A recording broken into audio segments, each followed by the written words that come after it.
pero también va a tener un momento de consultas, ¿no es cierto?, de que ustedes quieran hacer alguna consulta y que se les pueda responder. Nuevamente le agradecemos a todos que cierren sus micrófonos, por favor, para que no haya interferencia. Y Cecilia, toda la bienvenida y que te vaya muy bien. Muchas gracias, Andrea. Bien, bueno, la Andrea hizo una excelente presentación. Yo también quiero agradecer al área académica por dar la oportunidad de hacer este trabajo que estaba pendiente desde el 2018 por temas de contingencia nacional y después el tema que vino después. Y también quiero agradecer al área de evaluación, a Patricio Iglesias, quien también colaboró con la validación del instrumento que se aplicó a los estudiantes para que cumpliera con todos los estándares de confianza. Así que con esas presentaciones y agradecimientos vamos a comenzar. Les damos la bienvenida, como dijo la Andrea, y les quiero presentar los 4 pilares que van a estar marcados en nuestra charla. Vamos a tener un primer momento donde vamos a hacer una breve caracterización del cerebro adolescente. Luego, en un momento 2, vamos a dar una visión muy general del último estudio del SENDA del año 2019, y la parte macro que vamos a tener va a ser la presentación de resultados en jóvenes de nuestra comunidad. Como dijo Andrea, se aplicó en los niveles de séptimo cuarto medio, así que vamos a presentar los resultados. Y en el último momento, también muy importante, va a haber un espacio para algunas preguntas de reflexión que a mí me gustaría que los papás o los que estén ahí, profesores, ¿no es cierto?, las familias, puedan ir anotando también algunos comentarios, porque la idea después es compartir esta información que vamos a dar, de manera que se genere como un diálogo un poco más enriquecedor. Bien, vamos a hablar entonces del cerebro adolescente, y primero yo quiero partir un poco situando en el contexto biológico de que el cerebro adolescente tiene ciertas particularidades y características propias en su proceso de ciclo vital, y de hecho es un periodo sumamente importante porque es de gran importancia para la conformación de la identidad y de la autonomía del adolescente.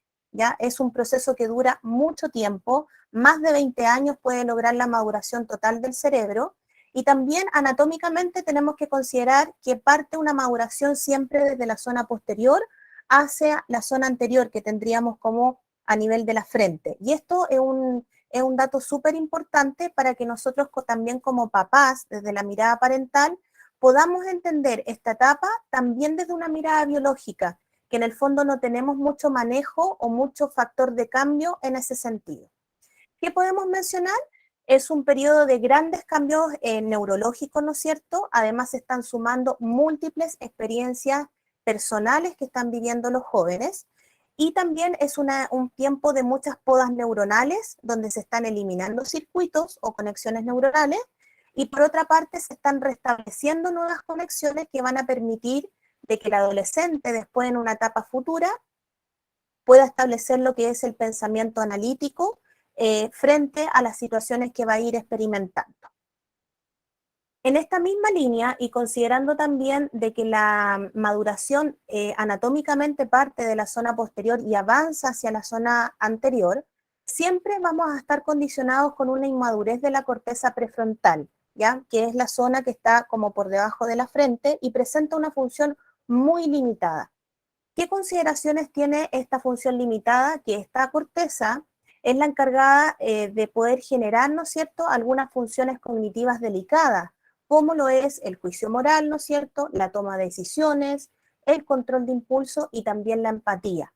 Por eso muchas veces cuando se nos habla de esta etapa que a grandes luces a los papás les asusta un poco, o cada hijo vive la adolescencia en diferente intensidad, vemos la característica propia de un adolescente que no puede medir el riesgo, a veces presenta un control de impulso o incluso tiene como falta de autoconciencia frente a los hechos que se les van presentando.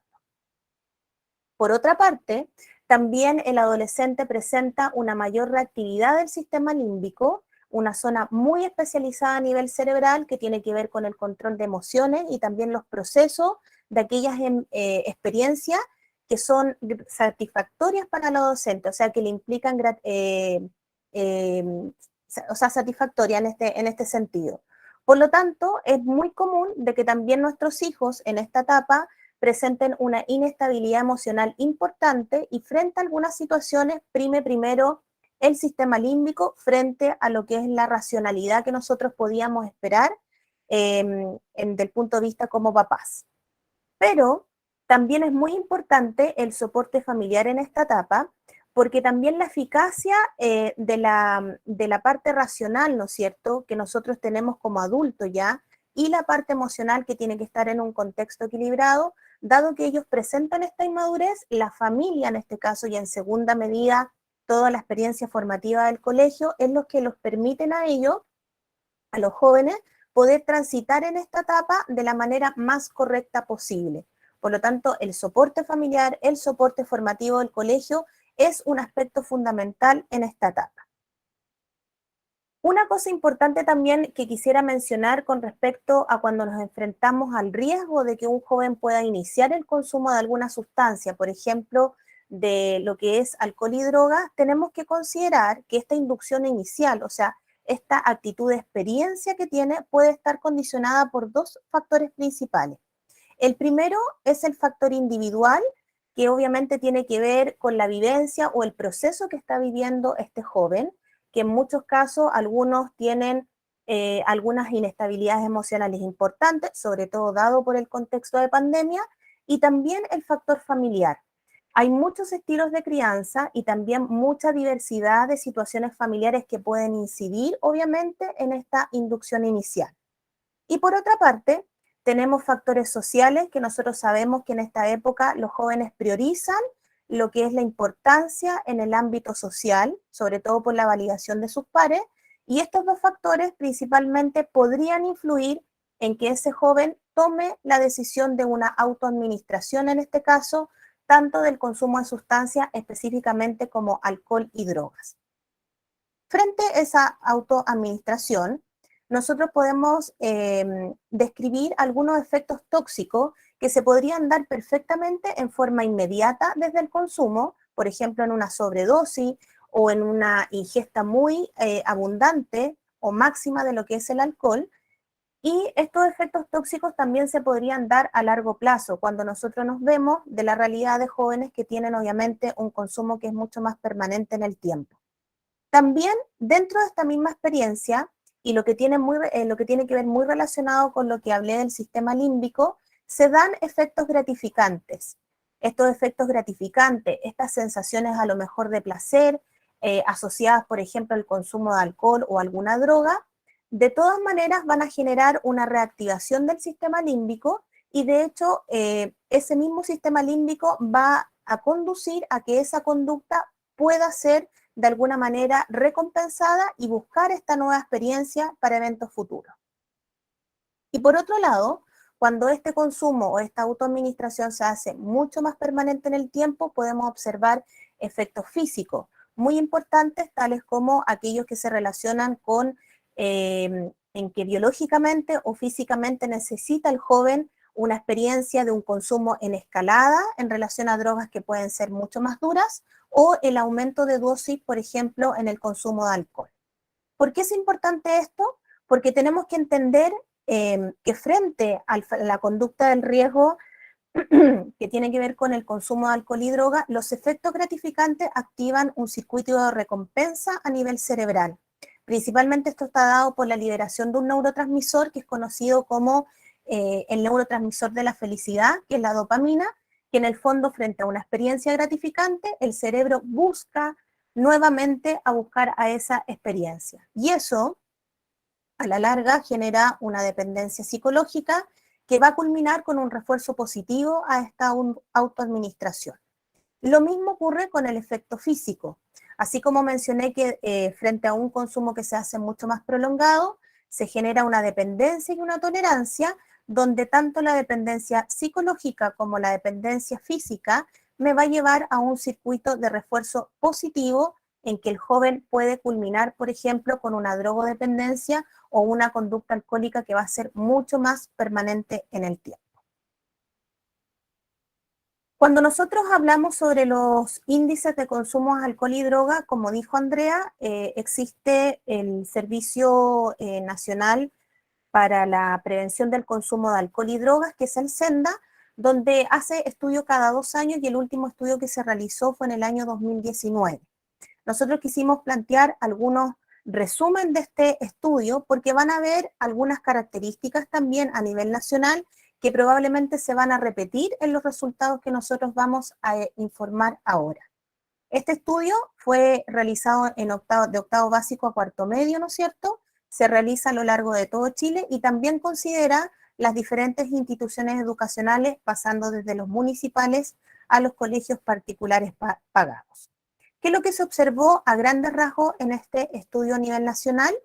Se observó un descenso significativo en el año 2019 comparado con el último estudio del 2017 del consumo de alcohol y se estableció una edad de inicio de este consumo de 13,8 años, ¿ya? Por otra parte, también se muestra que la prevalencia del consumo de alcohol es mucho mayor en mujeres dentro del contexto escolar. Y también que existe una mayor prevalencia de consumo de alcohol a medida que avanza los niveles de escolarización, encontrando un alza importante, como aparece acá entre paréntesis, de un nivel del cuarto medio, que para ese año incluso fue 4 veces mayor que lo indicado o lo detectado en el nivel de octavo básico. Con respecto a la marihuana, también se observa en este estudio una disminución significativa del consumo de marihuana, estableciendo una edad de inicio de consumo de 14,5 años, en que los estudiantes declararon el inicio de ese consumo de marihuana, obviamente experimental. Y además se observa también una disminución significativa de consumo de marihuana en los niveles escolares. Con respecto a lo que es una droga que se podría detallar como una droga mucho más dura, el consumo de cocaína desde el año 2011 hasta el año 2017 iba en una tendencia en aumento en lo que era en el contexto escolar. Pero a partir del 2017, y también sumado a lo que se observó en el año 2019, se observa un quiebre de consumo y por lo tanto se observa una disminución bastante significativa en este aspecto. Otro caso que tenemos que nosotros tomar en cuenta es que este estudio refleja un aumento significativo también del consumo de medicamentos de tranquilizantes sin receta médica, ¿ya? Dado el contexto de pandemia es bastante importante considerar y que nos quede grabado este comentario, porque también se ha dado en mayor medida en los hombres y sobre todo presenta un alza sostenida en lo que es en los colegios particulares.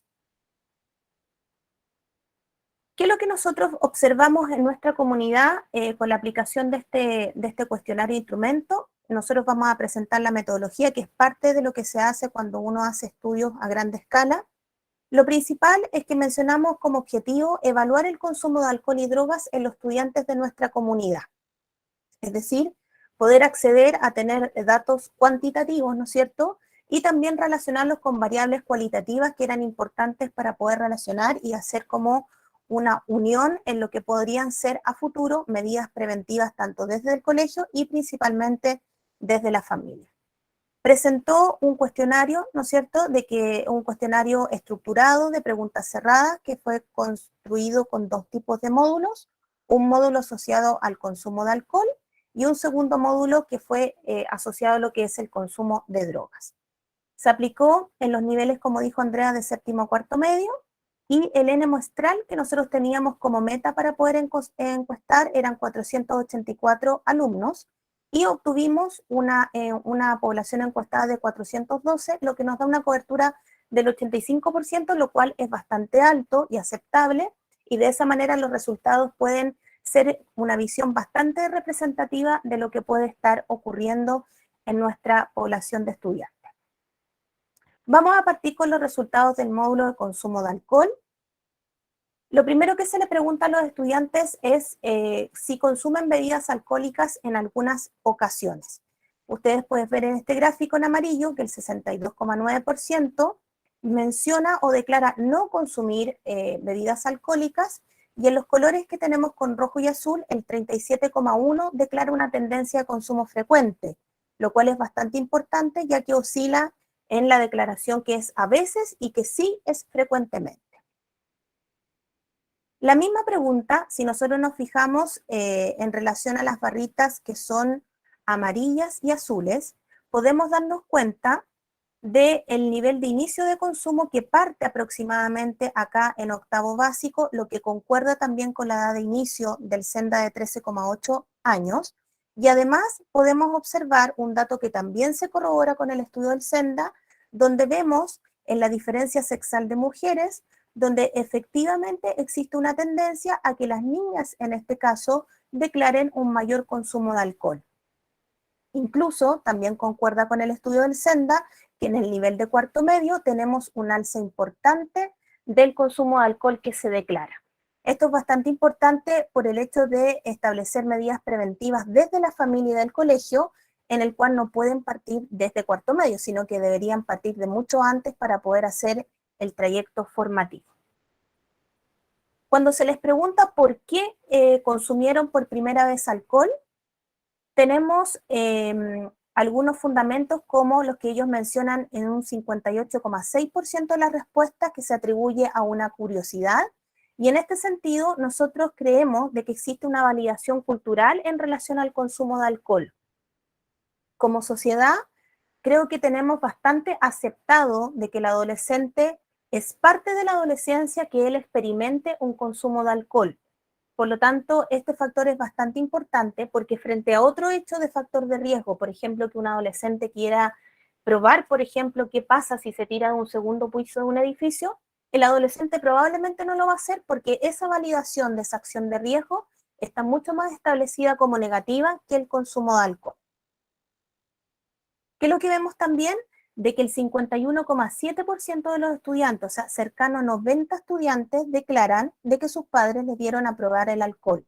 Y en este sentido, vale la pena también evaluar a nivel familiar cuáles son los riesgos de esta estrategia formativa parental.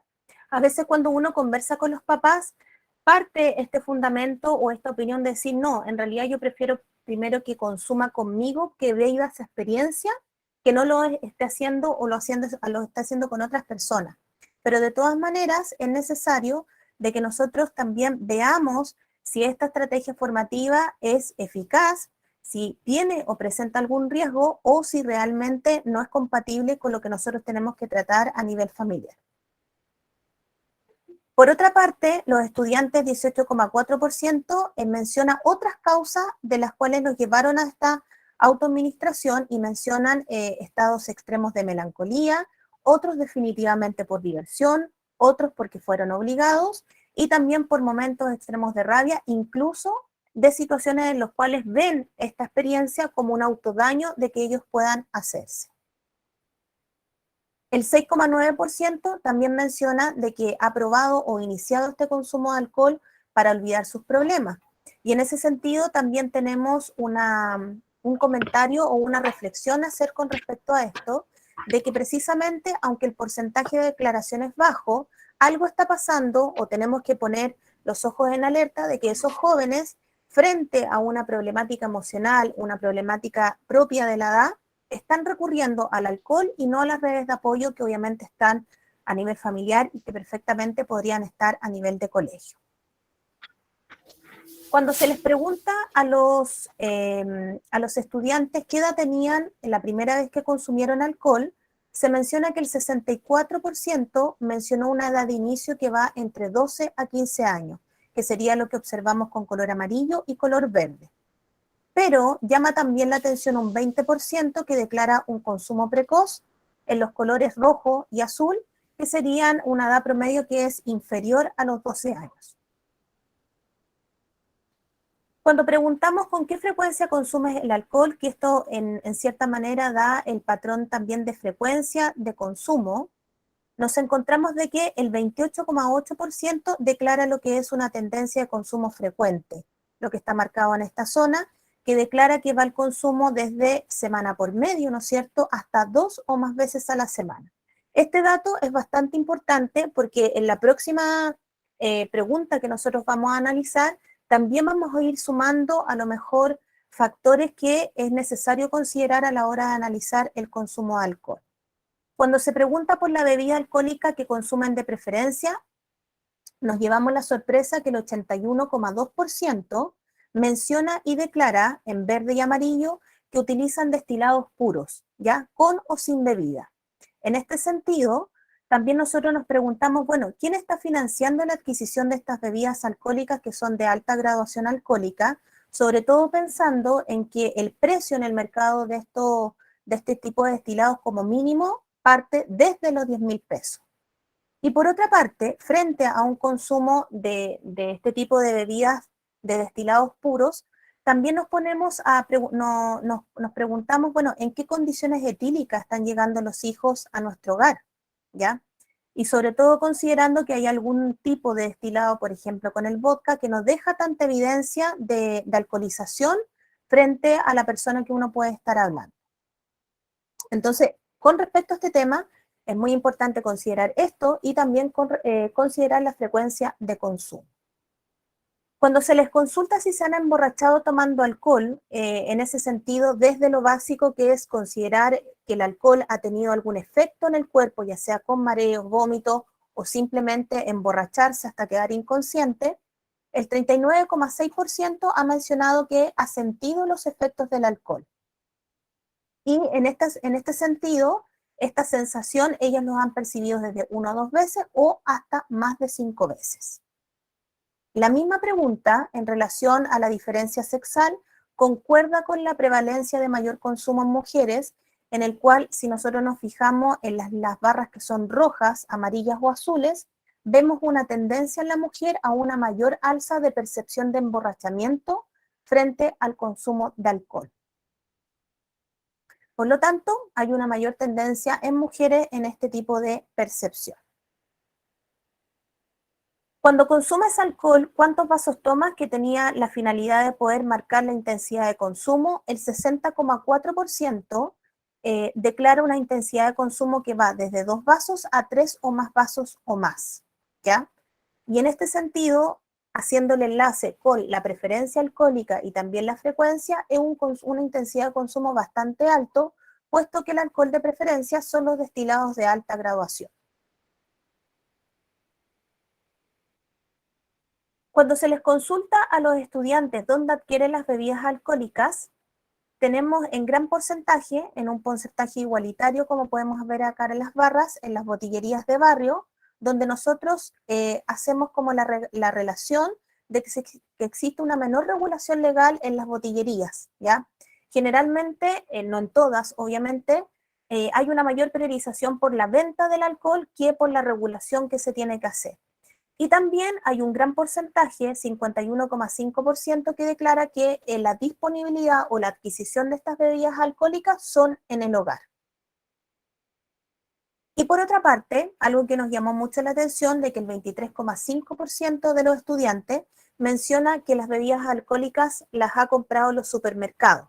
Esto nos hace pensar dos situaciones posibles. Una que efectivamente, o una única situación que tiene dos alternativas, en que el joven tiene un contacto con un adulto para realizar la compra, que principalmente podría ser el padre, o dentro del círculo de amistades algún mayor de edad que le hace o le realiza la compra.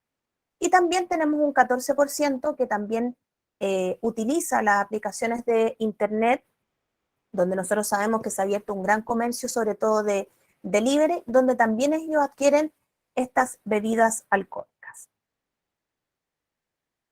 ¿En qué lugares sueles consumir más frecuente el alcohol? Tenemos principalmente que cercano o más del 47,4% declara que lo consume en la casa, principalmente, o en la casa de los compañeros, lo que concuerda con la disponibilidad de adquisición que ellos declaran, y en un 61,5% en fiestas, ¿ya? Actualmente los estudiantes generalmente hacen fiesta en casas de compañeros, por lo tanto también acá es importante reflexionar y quizás comentar que siempre debe existir una figura de un adulto responsable en el desarrollo de estas fiestas. Efectivamente, la estrategia preventiva no es no hagan fiesta, ni tampoco que mi hijo no salga. Al contrario, yo creo que acá hay que llegar a acuerdos, ¿no es cierto? También pueden hacer acuerdos a través del curso o normativas para que el adulto responsable sí esté en el fondo con una supervisión con respecto a lo que se está realizando en estas fiestas. Y si ustedes se fijan, obviamente el consumo de alcohol es mucho más menor en lo que es al aire libre, también un poco retomando porque existe una validación cultural en que el adolescente lo más probable es que yo asumo que va a tener esta experiencia de consumo de alcohol. Cuando se les consulta a los estudiantes cuáles son los riesgos que ellos perciben o que relacionan con el consumo de alcohol, la mayoría menciona, un 89,1%, el riesgo de accidentes o caídas. En este sentido hay como una evaluación, una percepción contradictoria, porque si yo estoy pensando que el estudiante está consumiendo alcohol en su casa o en la casa de un compañero o en una fiesta, bueno, a lo mejor en ese riesgo que ellos perciben, también hay que analizar cómo se van desde la fiesta a sus hogares, ¿ya? Se van caminando, efectivamente los papás van a buscar a los niños, pueden constatar cómo llegan sus hijos desde la fiesta, etcétera. Por otro lado, también tenemos, bueno, que se declara la percepción de riesgo de violencia, el coma etílico, algunas enfermedades metabólicas que son crónicas y también enfermedades asociadas a problemas vasculares. Lo que sí nos preocupa, que nosotros evidenciamos en esta encuesta, es que existe una baja percepción de riesgo con respecto a lo que podría ocurrir, por ejemplo, con un abuso sexual. Nosotros sabemos que en las noticias de Chile hay bastantes casos donde han ocurrido que frente al consumo de alcohol de una mujer, incluso perfectamente podría pasar en un hombre, existe un riesgo y han ocurrido episodios de abuso sexual. Por lo tanto, llama la atención que los jóvenes en general no consideran en mayor medida este riesgo como un riesgo importante, dado sobre todo con el efecto que tiene alcohol sobre el sistema nervioso, obviamente que provoca una serie de alteraciones. Eso era con respecto a lo que es el resultado del módulo de consumo de alcohol. El segundo resultado que vamos a presentar es el consumo de drogas. Y en ese sentido también partimos con una pregunta de si consumen droga en algunas ocasiones. Nosotros pudimos evidenciar de que hay una tendencia de consumo de drogas bajo, lo que también se compara con el estudio del 2019 de esta disminución del consumo.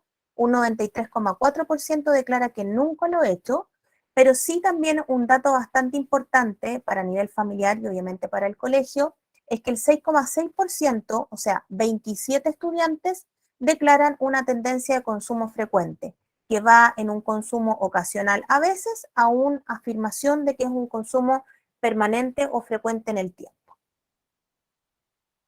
Cuando se les consulta por qué probaron la droga por primera vez, nuevamente aparece por curiosidad, ¿no es cierto? Y se asocia también un 42,9% asociado a lo que es la diversión.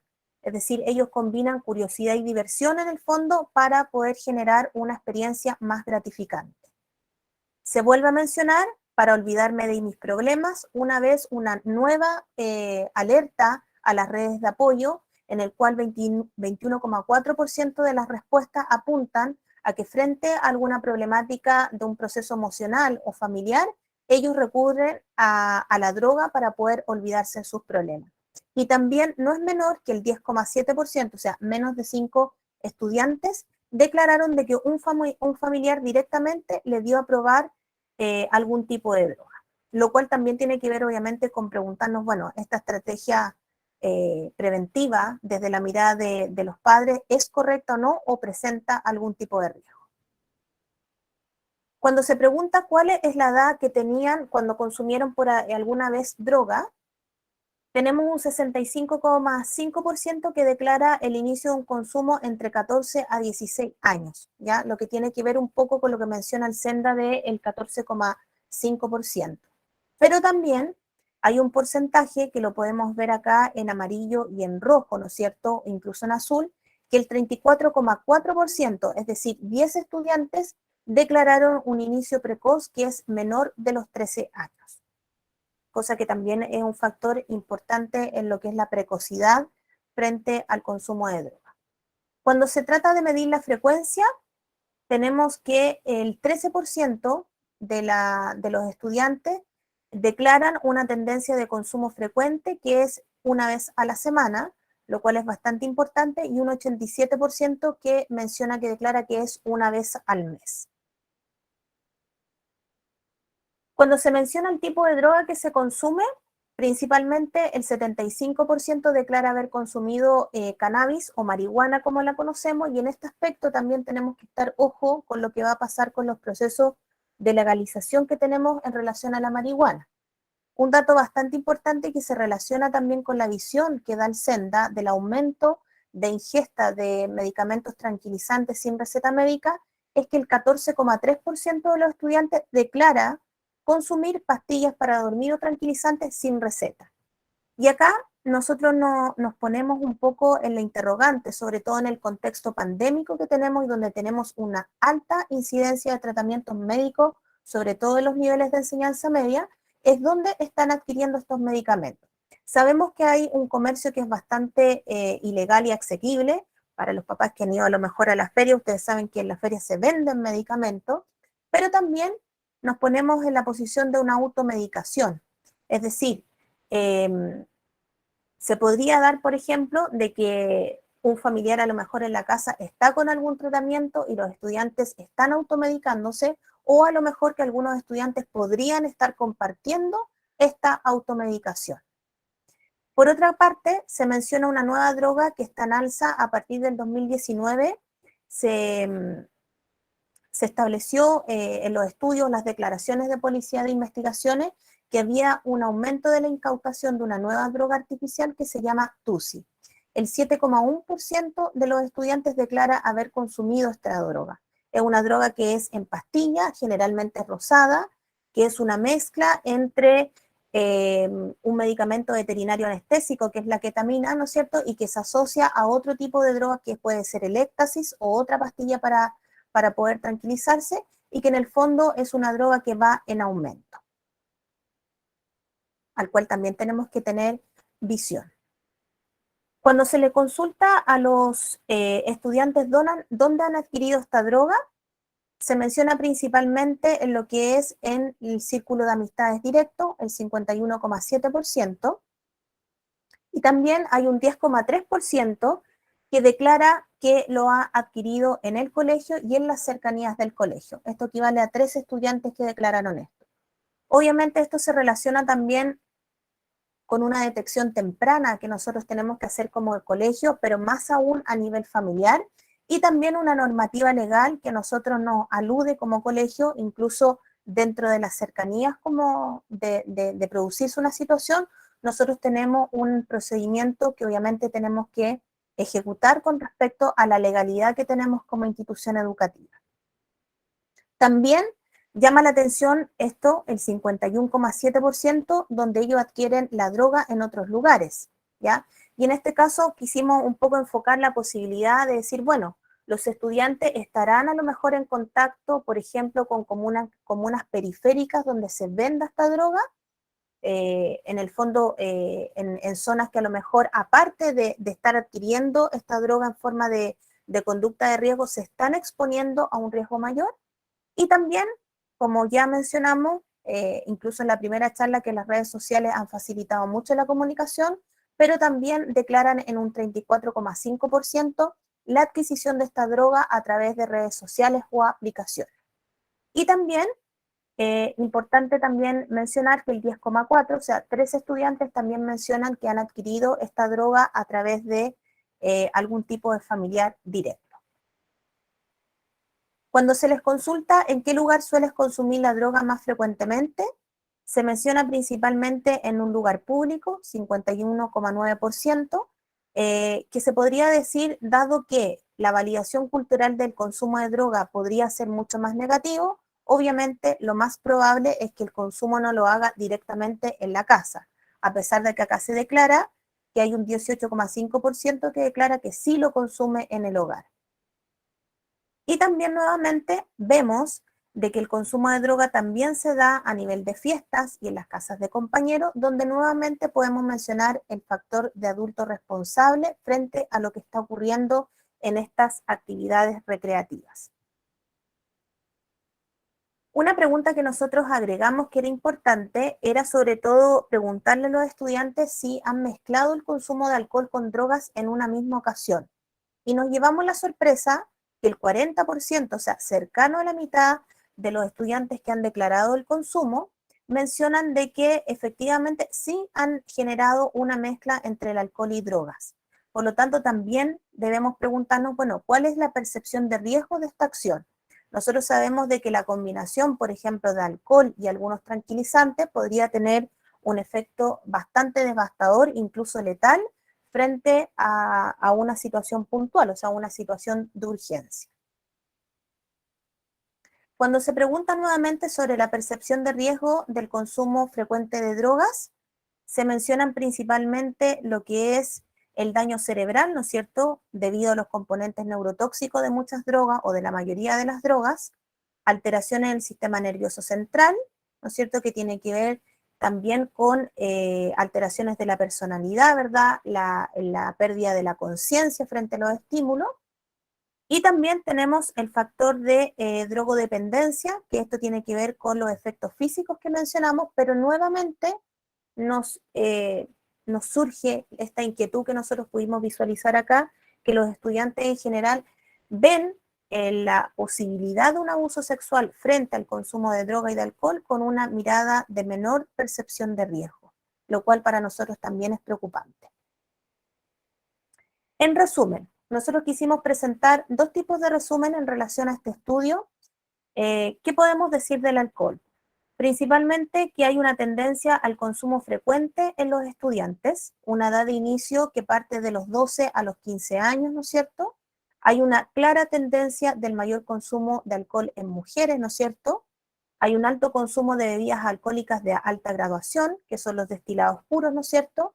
También encontramos de que los jóvenes tienen una facilidad para adquirir estas bebidas alcohólicas, como mencionamos, en el hogar, en las fiestas o en las casas de los compañeros. El consumo principalmente se realiza en las fiestas y en el mismo hogar y perciben mayor riesgo del consumo de alcohol relacionados principalmente con los accidentes. Con respecto a lo que es la declaración de lo que pudimos resumir en drogas, hay una declaración de menor consumo en los estudiantes, una edad de inicio entre los 14 y 16. Las principales drogas que se están consumiendo son cannabis, ¿no es cierto?, marihuana y tranquilizantes, lo cual nos tiene que dar también una voz de alerta. La adquisición principalmente se hace en los círculos de amistades, ¿no es cierto?, y mucho más directa, y hay un mayor consumo en fiestas y en lugares públicos. Y dentro de la percepción de riesgo que ellos mencionan, se menciona lo que es la drogodependencia, daño cerebral y accidente. En ambos tipos de análisis de consumo de alcohol, podemos concluir como resumen de que los jóvenes de nuestra comunidad presentan o explicitan una baja percepción de riesgo de abuso sexual frente al consumo de alcohol y drogas. ¿Qué conclusiones podemos mencionar? Primero, que existe una validación cultural para el consumo de alcohol, no así para el consumo de drogas. En este tema yo creo que quiero ser enfática en que el consumo de drogas por ahora a lo mejor no tiene una validación cultural y deberíamos preguntarnos, bueno, ¿qué va a pasar a futuro cuando a lo mejor exista una mayor validación cultural con respecto a esto? El consumo de alcohol es facilitado principalmente en el hogar o también por la presencia de un adulto que está facilitando la compra en supermercado o también en botillerías, en tanto que la droga obviamente se está realizando desde joven a joven y directo obviamente posiblemente con el proveedor. El consumo de alcohol y drogas está determinado por una tendencia generacional, ya que en esta época o en este contexto generacional los jóvenes declaran consumir principalmente destilados puros o en combinación, y también hay una facilidad en la adquisición ahora, ¿ya? Por todo lo que mencionamos anteriormente. Y por otra parte, un factor o una conclusión mucho más general y concluyente es que efectivamente nuestros jóvenes del colegio, y extrapolando a lo que probablemente ocurre en las realidades de otros colegios, socializan en ambientes donde está presente el consumo de alcohol y drogas. Es de fácil acceso, es facilitado también por los hogares, es facilitado también entre amigos, por lo tanto, como comunidad educativa, entendiendo lo que es el colegio y la familia, no podemos hacer oídos sordos a que efectivamente nuestros estudiantes y sus hijos efectivamente tienen el consumo ahí en forma precisa y asequible.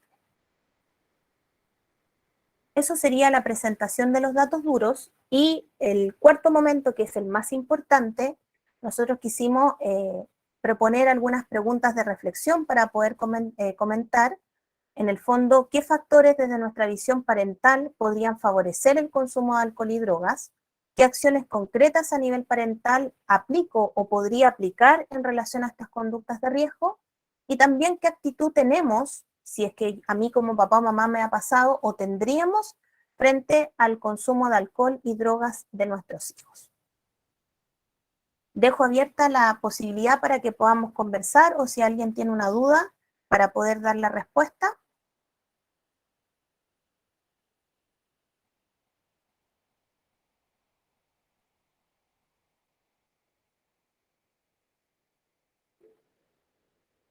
Señora María de Los Ángeles.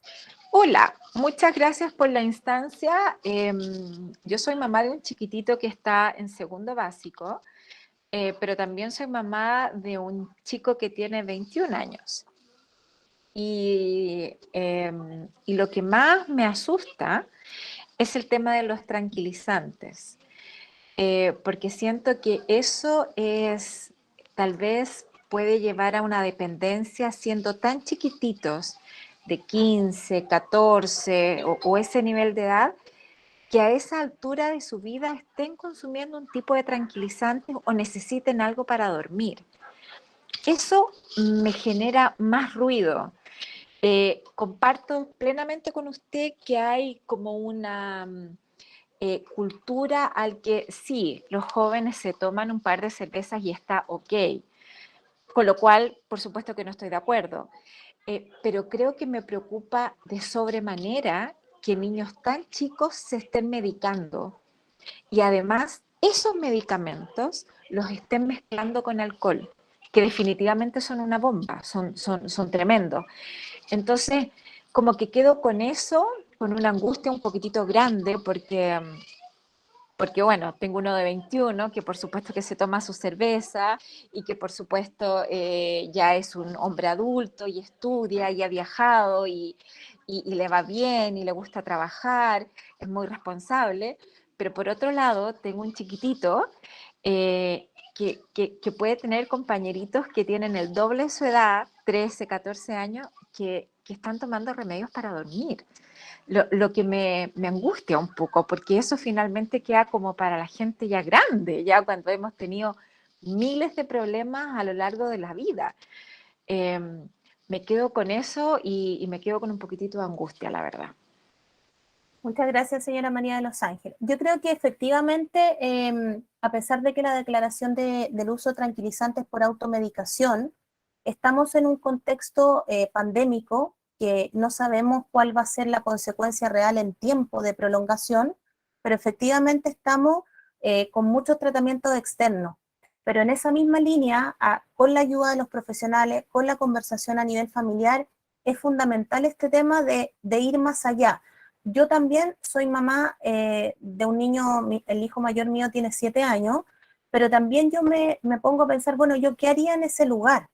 Y efectivamente yo concuerdo que la estrategia preventiva no pasa porque yo le dé a probar primero a mis hijos, no pasa porque yo prefiera que consuma alcohol o drogas acá conmigo, porque en el fondo tenemos que contrarrestarnos con esta inmadurez biológica que ellos tienen y que es necesario que exista el adulto para que pueda transitar hacia el proceso racional que va a conformar en la adultez. Ahora, efectivamente, yo creo que es un gran desafío para el colegio y para las familias este tema. Y es por eso que teníamos que contar con estos datos duros para que hacer la bajada eh, a nivel familiar y obviamente nosotros con los estudiantes también vamos a hacer la bajada de estos resultados en forma mucho más individual por curso en las asignaturas de orientación o consejo de curso para que también ellos logren analizar y ver la realidad. Porque una cosa es lo que cada estudiante está viviendo y también de que ellos tengan esta visión macro. Señora Pamela. Hola Cecilia, ¿cómo estás? Mira, mi nombre es Pamela y yo tengo un pequeñito que está recién en prekinder, ya es hijo único y creemos que se va a quedar así, pero también mi duda apunta un poco a lo que hablaste, lo último que pudiste conversar, que es cómo el colegio o qué tipo de herramientas ocupa el colegio para esta prevención, porque si bien nosotros la mayoría de las familias está súper preocupado de los hijos, el colegio también es una burbujita, pero tampoco no podemos negar que hoy en día la juventud es súper distinta a la que nosotros vivimos. ¿Y por qué? Por el tema de las redes sociales y lo abierto que están todos los estudiantes a estas mil y millones de información de nuevas series, música, y que todas hoy en día hablan de las drogas y del alcohol y que está súper normalizado. O sea, a mí me sorprendieron la encuesta que tú mostraste porque no está socialmente normalizado el tema de las drogas en nuestra edad. Pero si tú le preguntas a una niña de 20 años, mi hermana, por ejemplo, que está en la universidad, la mayoría de sus compañeros va a carrete y se empastilla. O sea, esa es una realidad y que todos lo ven como, oye, pero si es lo más normal del mundo. Entonces, a mí me gustaría saber este tema que a nosotros se nos va un poco de las manos por el tema del Internet, que es como un arma de doble filo, ya que si bien está súper bien.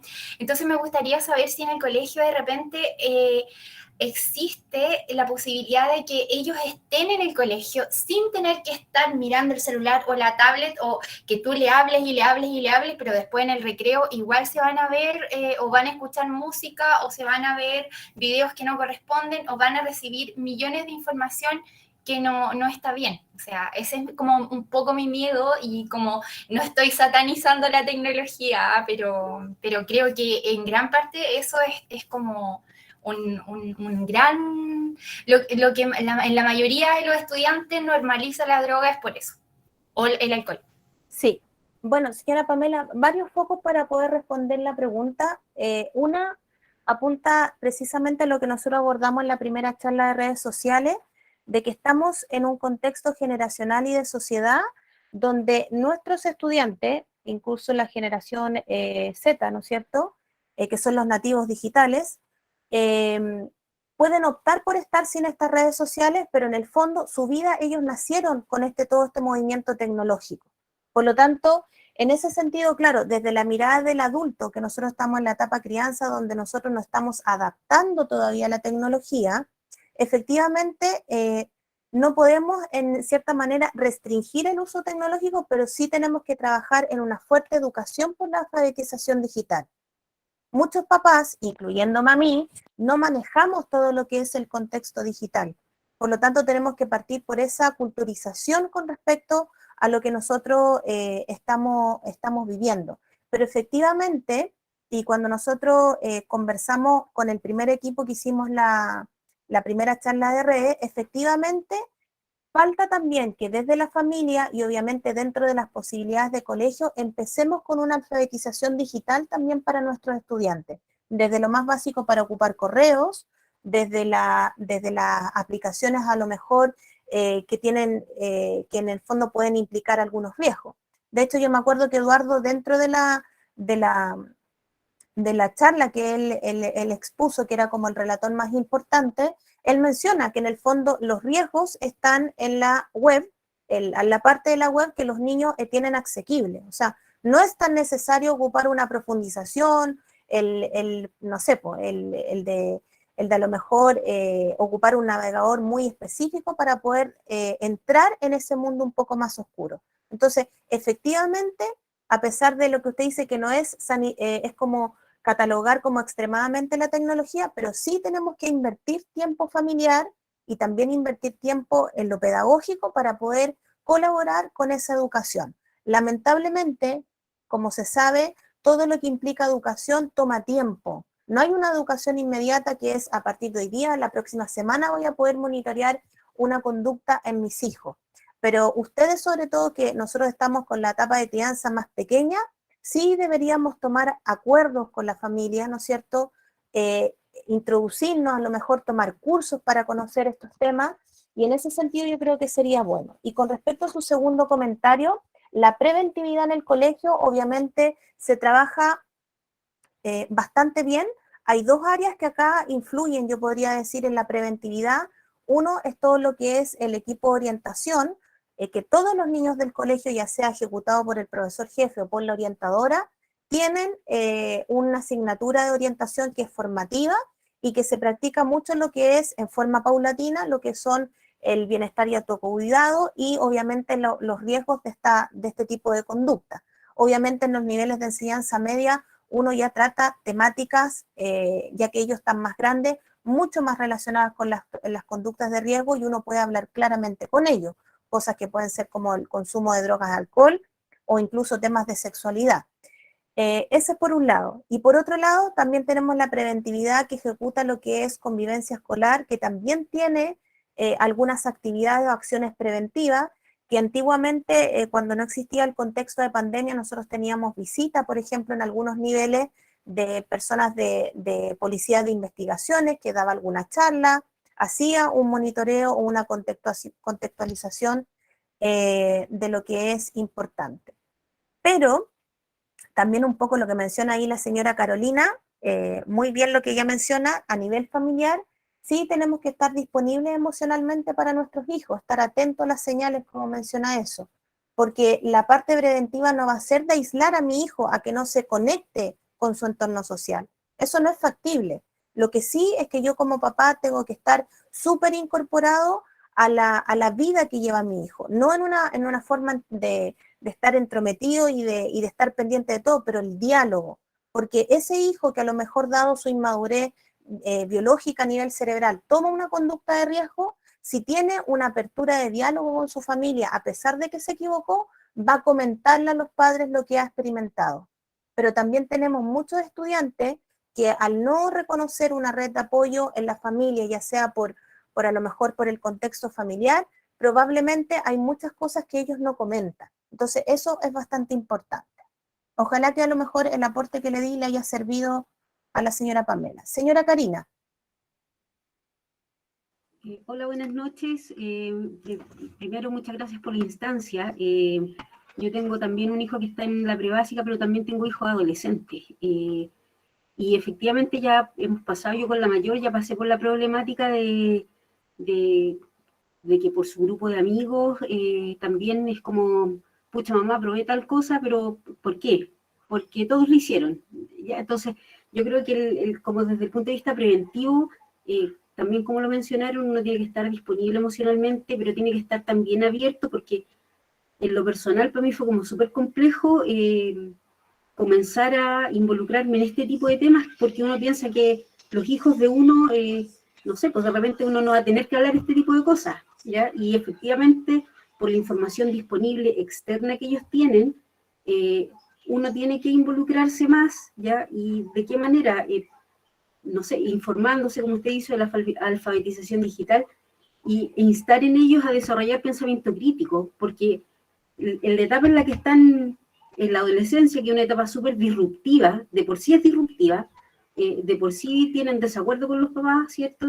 Siempre es como que van a llevar, hay un momento en que llevan la contraria en todo, entonces uno tiene que tratar de no perder el nexo, porque en esos momentos es donde se puede producir este tipo de que ellos puedan llegar, no sé, al consumo de alcohol, al consumo de drogas, ¿ya? Eventualmente lo van a hacer, pero ojalá que cuando estén más preparados por decisión propia y no por una cosa de, no sé, pues como por validación social, que lamentablemente, sobre todo en estos tiempos, eso ha adquirido mucha importancia y sobre todo después de la pandemia. Entonces, es como, ¿cuál es el consejo después de haber pasado también una situación no compleja, pero sí es complejo para uno como papá enterarse que, no sé, pues su hijo a los 15 años probó alcohol? ¿Ya? Para mí fue complejo. Entonces, ¿cómo uno lo enfrenta? Conversando. Pucha, no siendo tan sancionador, así como oh, las penas del infierno, porque eso tampoco funciona. O sea, ellos en su etapa disruptiva eso lo toman peor y se separan más. Y la idea es que los tenga uno más cerca para poder no vigilar, sino que acompañar y hacerles ver que con información, con datos, por qué eso está mal. Porque eventualmente después ellos en el colegio están con sus pares, no están con uno y son ellos los que deciden, o en una fiesta. Entonces, en el fondo, tratar de dar esas herramientas para desarrollar en ellos el pensamiento crítico, para que independiente que después estén en la universidad o cuarto medio, en tercero, van a una fiesta y le ofrezcan alcohol, ellos tengan la capacidad de decir, no, o sea, yo sin alcohol lo paso bien igual, o sin droga lo paso bien igual. tengan como esa capacidad, pero eso va de la mano con la valoración que ellos están adquiriendo en la etapa de la adolescencia, por eso se hace todo mucho más complejo. Justamente, yo creo que también sumo a eso algo súper importante, lo que usted dice, que hoy en día, y que también lo reforzamos con la primera charla, que los jóvenes y en el contexto de pandemia, la validación está por cuánto más soy famoso o por cuánto más me sobreexpongo en el fondo, ¿me entiende? Entonces ese es un tema bastante importante, la validación, pero concuerdo que una de las principales líneas preventivas es el diálogo y estar ahí. Incluso en mi experiencia profesional como orientadora, cuando nos hemos enfrentado a familias que hemos acompañado en este proceso, porque también como colegio tenemos que acompañar estas situaciones a veces que nos llegan por información, es que los papás efectivamente tienen que, a pesar de que, como usted dice, señora Karina, fueron momentos muy difíciles, hay que enfrentarlos, no hay que bajarles el perfil. O sea, yo no puedo decir, ya fue una vez, no va a volver a pasar. No, no necesariamente. O sea, si mi hijo tuvo una conducta de riesgo que a lo mejor me verbalizó o a lo mejor desde el colegio se entregó la información, ¿no es cierto? Yo tengo que asumir como familia que efectivamente puede haber una posibilidad de algo que yo como papá no estoy viendo. Y por ende tengo que asesorarme tanto a nivel familiar, que ver cómo el colegio puede colaborar en este trabajo formativo que se hace, y también, ¿por qué no asesorarse por un especialista? ¿Ya? A veces a los papás nos cuesta, incluyéndome a mí, el visualizar que efectivamente necesito del apoyo de un profesional para visualizar qué está sucediendo. Y eso yo creo que también es una herramienta que tenemos que tener como un apoyo y también como una obligatoriedad frente a lo que le está ocurriendo a mi hijo. En algunos casos, basta con el diálogo familiar, la apertura emocional que tenemos, la mirada formativa, ¿no es cierto?, para que el estudiante se sienta contenido, ¿no es cierto?, y pueda también, como usted dice, ir adquiriendo lo que es un pensamiento que está en formación y que es un pensamiento analítico, criterioso. Pero siempre las conductas de riesgo que se puedan presentar es eso, es a través del diálogo y de que de esa manera también el niño vaya transitando por este proceso, pero con el acompañamiento de los papás. Así que yo creo que es muy interesante lo que ustedes han podido mencionar. No sé si alguien quiere mencionar acá la mamá, la señora María de Los Ángeles, vuelve a mencionar que el diálogo es importante, que ellos nos cuenten las cosas, buenas y malas, es lejos lo mejor prevención, así como también el dirigirlos con la apertura de mente. No sé si alguien quiere mencionar algo, Andrea, no sé. No, yo solamente, primero que nada, nuevamente volver a agradecerte la claridad con la que pusiste estos números, decirle a los papás, y que seguramente no van a ser ustedes, porque si ustedes están aquí es porque este tema les interesa y porque piensan lo importante que es. Pero solamente así como si ustedes nos pudiesen como ayudar a transmitir a quienes no están en esta reunión hoy día, es decirles que entiendan que cada vez que el colegio los llama y les dice o les hace algún alcance respecto al eventual consumo de alcohol o drogas de su hijo, no se enojen, ni con ellos ni con nosotros. Si nosotros les estamos avisando, no es para satanizar esto, es para que, como dice la Titi, se logre una solución y podamos ayudar a este chiquillo que está en formación. Pero cerrar los ojos o bajarle el perfil a que no, es que toma de vez en cuando, es que toma una vez, no, no es la forma. Y si nosotros, miren, nosotros llevamos años en esto y nos hemos llevado súper malos ratos, pero lo vamos a seguir haciendo porque nuestro compromiso, entendiendo que los primeros formadores son ustedes como familia, nuestro compromiso es cooperar en la formación de sus hijos. Y si nosotros tenemos que llamar alguna vez a algún apoderado y decirle, mira, recibimos esta información, no es para que se molesten con nadie, es para que lo solucionen. Eso es por un lado. Y por otro lado, dejarlos inmediatamente invitados a nuestra tercera charla de este ciclo de charlas que hicimos. El primero fue del uso de redes sociales, ¿no es cierto?, del consumo de alcohol y droga, y próximamente vamos a tener una charla que tiene que ver con educación sexual, que va a venir un especialista en el área, para hablarnos también a los padres de los adolescentes cómo enfrentar esta otra gran temática, ¿no es cierto?, que tiene que ver con la educación sexual de nuestros chiquillos. Entonces, quedan cordialmente invitados desde ya, por favor, para la próxima charla. Esperamos tener la misma cantidad o más de gente. agradecerles los aportes siempre nos sirven a todos, agradecer la presencia y bueno, nos estamos viendo. Muchas gracias por haber estado con nosotros, que tengan un buen final de día. Muchas gracias. Sí.